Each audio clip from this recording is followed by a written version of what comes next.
Godwin John ministries வழங்கும் தினம் ஒரு சத்திய வார்த்தை. இந்த ஆடியோ நிகழ்ச்சிக்கு உங்களை அன்புடன் வரவேற்கிறோம்.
கிறிஸ்துவுக்குள் பிரியமானவர்களே, ஆண்டவரும் உலக இரட்சகருமாகிய இயேசு கிறிஸ்துவின் திவ்ய நாமத்தினாலே வாழ்த்துக்கள்.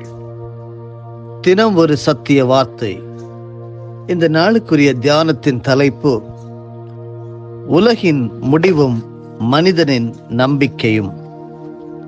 பரிசுத்த திருமறையின் ஆதார வசனம் திவ்ய வாசகனாகிய யோவானுக்கு வெளிப்படுத்தின விசேஷம் அதிகாரம் 1 வசனம் 3.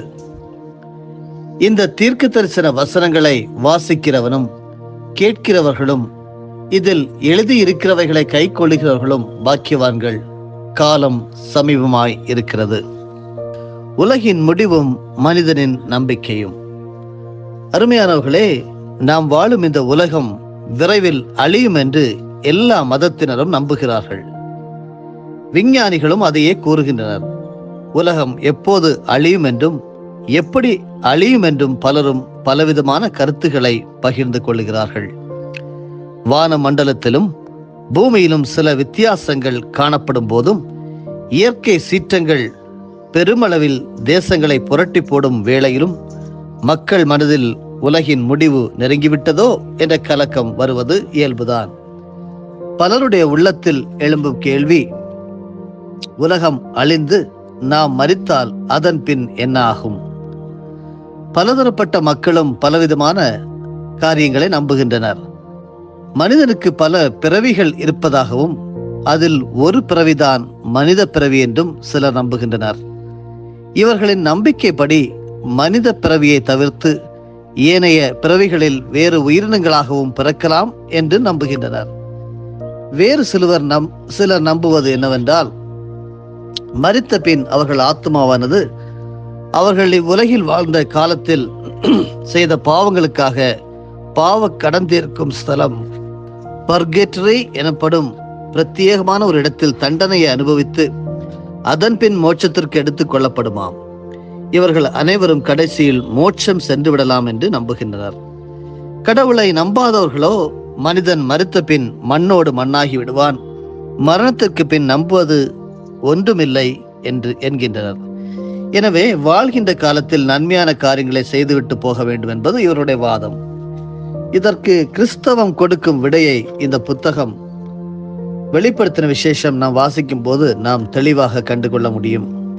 தேவன் இந்த உலகத்தை படைத்து உலகில் உள்ள எல்லாவற்றையும், அதாவது மரங்கள், செடிகள், மிருகங்கள், பறவைகள் ஆகியவற்றை சிருஷ்டித்து மனிதனையும் உண்டாக்கினார். இந்த உலகில் மனிதன் சந்தோஷமாக இருக்க வேண்டும் என்பதுதான் தேவனுடைய திட்டமாக இருந்தது. பரிசுத்த வேதாகமத்திலே இவ்வுலகின் படைப்பும் அழிவும் இரண்டுமே சொல்லப்பட்டுள்ளது. முதல் அதிகாரம் தேவன் உலகையும் அதிலுள்ள எல்லாவற்றையும் எப்படி படைத்தார் என்பதை குறிக்கின்றது.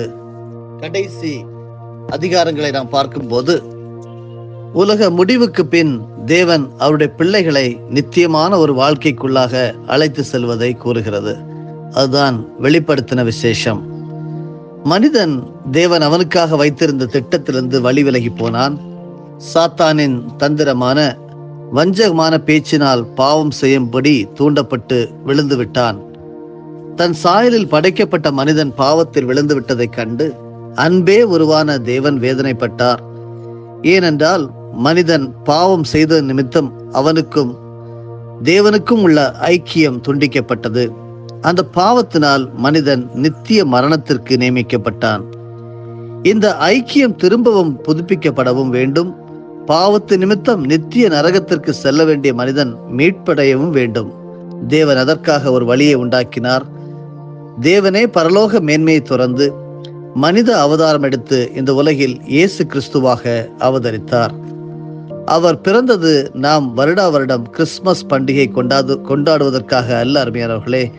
அவர் பிறந்ததன் நோக்கம் மனுக்குலத்தின் பாவத்தை தன் மீது ஏற்றுக்கொண்டு சிலுவையில் தன் பரிசுத்தமான இரத்தத்தை சிந்தி மரித்து தன்னையே ஜீவ பலியாக ஒப்புக் கொடுத்து அதனால் மனிதனை மீட்டுக் கொள்வதற்காகவே. மனிதன் இறைவனை தேடி செல்வது அல்ல கிறிஸ்தவம். இறைவன் மனிதனை தேடி இந்த உலகத்திற்கு இறங்கி வந்ததுதான் கிறிஸ்தவம். இயேசுவின் சிலுவை மரணம் நடப்பதற்கு முந்தின காலம் வரை மனிதன் தன் பாவத்திற்கு மன்னிப்பு வேண்டி ஆடு, மாடு மற்றும் மிருகங்கள் போன்ற இரத்தத்தை பலியாக செலுத்த வேண்டும் என்ற நம்பிக்கை இருந்தது. ஆனால் அப்படி பலி செலுத்துவதால் மனிதனுக்கு நிரந்தர விடுதலை கிடைக்கவில்லை. நிரந்தரமான பாவ மன்னிப்பு பெற வேண்டும் என்றால் பரிசுத்தமான இரத்தம் சிந்தப்பட வேண்டும். இரத்தம் சிந்துதல் இல்லாமல் மன்னிப்பு உண்டாகாது என்று பரிசுத்த வேதாகமத்தில் எபிரேயர் 9:22 எழுதப்பட்டுள்ளது. இந்த வசனத்தின் அர்த்தம் என்னவென்றால், தேவனாகிய இயேசு கிறிஸ்து உங்களுக்காகவும் எனக்காகவும் கல்வாரி சிலுவையில் இரத்தம் சிந்தி தன் ஜீவனையே பலியாக ஒப்புக் கொடுத்து பாவத்திற்கான மன்னிப்பை உண்டாக்கினார் என்பதே. அது மட்டுமல்ல, 3ஆம் நாள் மரணத்தை வென்று உயிரோடு எழும்பி ஜெயம் எடுத்த அவரை விசுவாசித்து இரட்சகராக ஏற்றுக்கொள்கின்ற அனைவரையும் அக்கிரமங்களினாலும் பாவங்களினாலும் மரித்த நிலையிலிருந்து உயிர்ப்பிப்பார் என்று எபேசியர் 2:1 படிக்கலாம். ஆண்டவராகிய இயேசு கிறிஸ்து இந்த உலகத்திற்கு மீண்டும் வருகிறார். அவர் நியாயாதிபதியாகிய உலகை நியாயத்திற்கு வருவார். பாவத்தில் வாழ்கின்ற உலக மக்கள் அவர் கோபாக்கினைக்கு தப்ப முடியாது. ஆனால் உலகை ஆக்கினைக்குள்ளாக தீர்க்கும் முன் இயேசுவை இரட்சகராகவும் ஆண்டவராகவும் ஏற்றுக்கொண்ட பிள்ளைகள் அவருடைய கோபாக்கினைக்கு தப்பிவிடலாம். அவர்களை இயேசு கிறிஸ்து பரலோகத்திற்கு அழைத்து சென்று விடுவார்.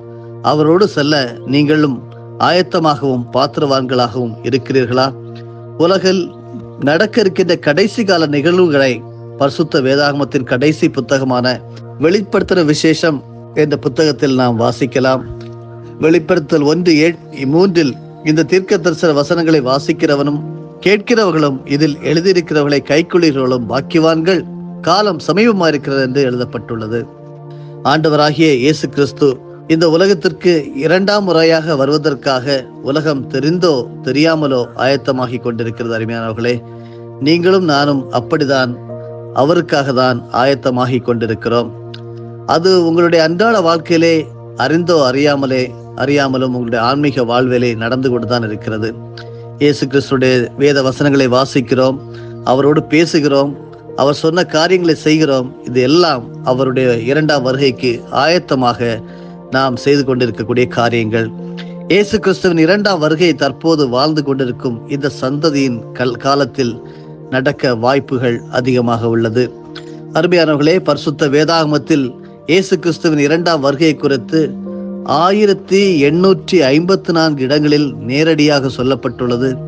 புதிய ஏற்பாட்டில் மட்டுமே 300 இடங்களிலும் பழைய ஏற்பாட்டின் 39 புத்தகங்களில் 17 புத்தகங்களிலும் இயேசு கிறிஸ்துவின் 2ஆம் வருகை குறித்து சொல்லப்பட்டுள்ளது. பழைய ஏற்பாட்டு தேவ மனிதர்களாகிய யோபு, தாவீது, ஏசாயா, எரேமியா, எசேக்கியேல், தானியேல், யோவேல், ஆமோஸ், மீகா, செப்பனியா, சகரியா போன்றோர் தங்கள் புத்தகங்களில் இயேசுவின் 2ஆம் வருகை குறித்து தீர்க்க தரிசனமாக சொல்லியிருக்கிறார்கள். எருசலேமில் நிகழ்ந்து கொண்டிருக்கின்ற அனைத்து காரியங்களும் இன்று பரிசுத்த வேதாகமத்தில் உள்ள தீர்க்க தரிசனங்களின் நிறைவேறுதலை நமக்கு உறுதிப்படுத்துகிறது. உலகத்தின் முடிவை குறித்து மனதில் பல கேள்விகளும் குழப்பங்களும் வந்து கொண்டிருக்கும் நேரத்தில் உங்கள் கண்கள் எருசலேமை நோக்கி அதன் நிகழ்வுகளை கவனித்துக் கொண்டிருப்பதாக அருமையானவர்களே. ஏன் எருசலேமை நாம் கவனிக்க வேண்டும் என்றால், இயேசு கிறிஸ்துவின் 2ஆம் வருகையை ஒட்டி உலகில் நடக்க வேண்டிய சம்பவங்கள் அனைத்தும் எருசலேமோடு சம்பந்தம் உடையதாகவே இருக்கும். எருசலேம் என்பது இஸ்ரேல் என்கிற தேசத்தின் தலைமையிடமாக உள்ளது. அதை நீங்கள் அனைவரும் இன்றுள்ள பூகோள எல்கைகளிலே நீங்கள் அறிந்திருப்பீர்கள்.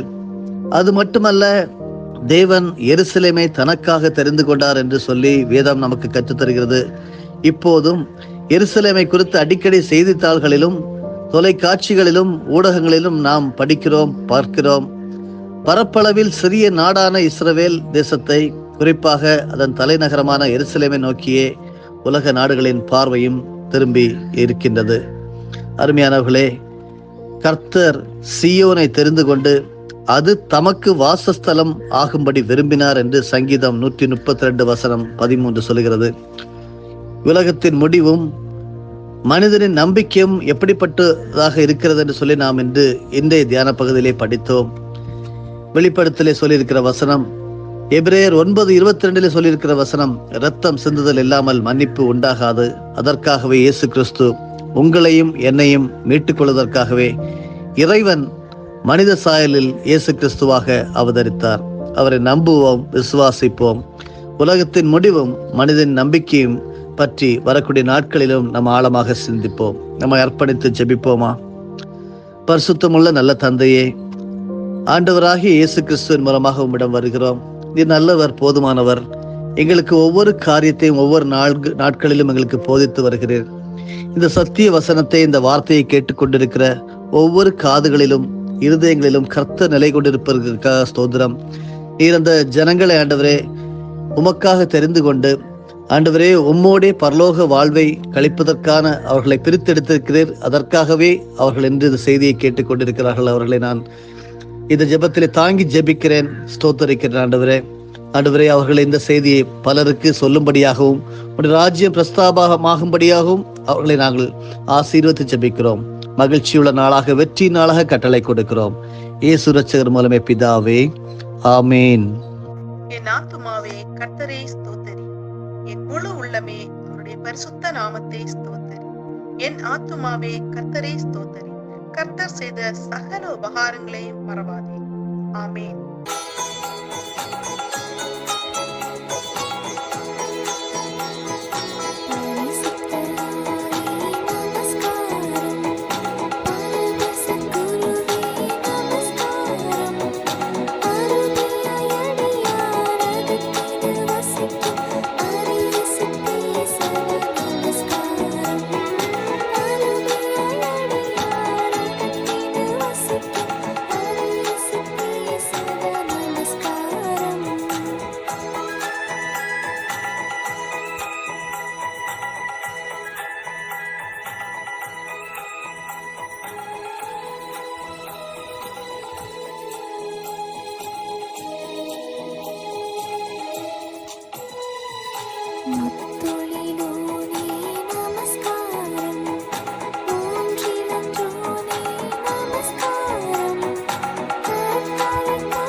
ஆண்டவராகிய இயேசு கிறிஸ்துவின் மூலமாக உங்களை நாங்கள் மனமாற ஆசீர்வதிக்கிறோம்.